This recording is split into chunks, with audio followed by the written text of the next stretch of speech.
Follow பண்ணிட்டு வந்த ஒரு தொண்டர் ஒருத்தர் வந்து இப்ப அடிபட்டு ரொம்ப சீரியஸா இருக்கிறார். அதை பத்தி விஜய் வந்து ஒரு அறிக்கையோ எதுவுமே கொடுக்காம இருக்காரு. ஆனா அவரை பின்தொடர்ந்து அவரே கொடுக்கலாம். நம்ம என்ன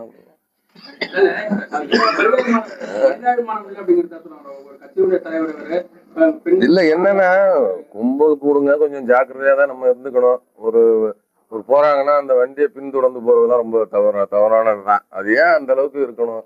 பிடிக்குதா அவங்க மனசுக்குள்ள வச்சுக்கோங்க, எதிருங்க. அதுக்குன்னு விரட்டிக்கிட்டுலாம் போய் அதை பண்ணி நம்ம உயிரை பணைய வச்சு போகணுன்ற அவசியம்லாம் எனக்கு தெரிஞ்சு கிடையாது. அந்த மாதிரிலாம் பண்ணாதீங்க.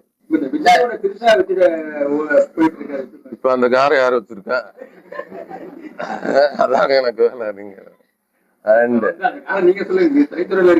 என்ன அது இருந்தா இப்ப அந்த காரை யார் ஓட்டணும் எனக்கு என்ன தெரியும்? ஏங்க நீங்க வேற.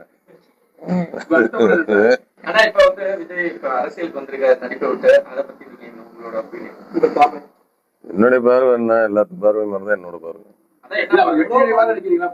உங்களுக்கு என்ன பார்வை இருக்கு அந்த பார்வை எனக்கு. இளைஞர்கள் எல்லாமே வந்து விஜயகாந்த் மாதிரி எம்ஜிஆர் மாதிரி சொல்லிட்டு அப்ப அது மாதிரி இவர் ஒரு பெரிய ஒரு முதலமைச்சர் ஆவார். தெரியல, எனக்கு அது தெரியல. இந்த 26ஆம் தேதி இந்த எலெக்ஷன் முடிஞ்சா தெரியும். அது எங்களுக்கே தெரியுன்றீங்களா?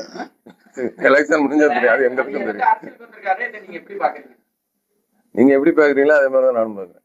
நடிகர் சத்யராஜ் வந்து ஒரு கூட்டத்துல வந்து திரைப்படத்துறை சம்பந்தப்பட்ட தவறா பேசியிருக்காரு. அவர் பேசியிருக்காரா? தெரியல, நான் அதை பத்தி இல்ல. அது என்ன பேசினாருங்கிற விஷயம் எனக்கு தெரியாது. பாத்துக்கிட்டு வேணா இருக்கு. என்னன்னா இந்த படம் திரைப்படத்தை தொடர்ந்து அடுத்து வந்து 7ஆம் பொருத்தம்னு ஒரு படம் பண்றேன். அது வந்து ஒரு புது விதமான ஒரு கண்டென்ட்டா இருக்கும். மலையாளத்துல இருந்து ஒரு டைரக்டர் வந்து பண்ணிருக்காங்க. ஒரு புது கண்டென்ட்டா இருக்கும் தமிழ்ல. களவாணிங்கிறது அதே ட்ரெண்ட்ல எப்படி வரும்? களவாணிங்கிறது அந்த படம் தான். அதுக்கு அடுத்து பண்றதுதான் படம். வாகை சுடுவா மாதிரி பண்ணணும்னு எனக்கு ஆசைதான். இப்ப எல்லாரும் என்ன ப்ரொடியூசர் எல்லாம் வந்து கொஞ்சம் கமர்ஷியல் எதிர்பார்க்கறாங்க. கமர்ஷியலா கிட்ட ஆகணுன்ற மாதிரி எதிர்பார்க்கறாங்க.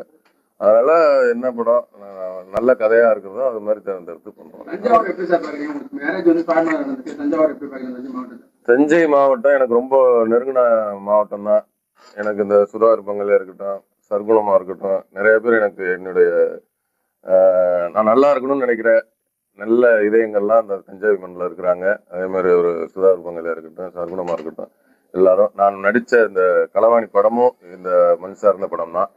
ஒரத்தநாடு, பாப்பநாடு இந்த ஏரியா ஃபுல்லாக தான் அந்த களவாணி 1 இருக்கட்டும், களவாணி 2 இருக்கட்டும், எல்லாமே இங்கே தான் இருந்தது. அதனால எனக்கு தஞ்சை வந்து எனக்கு இன்னொரு தாய் வீடுன்னு சொல்லலாம்.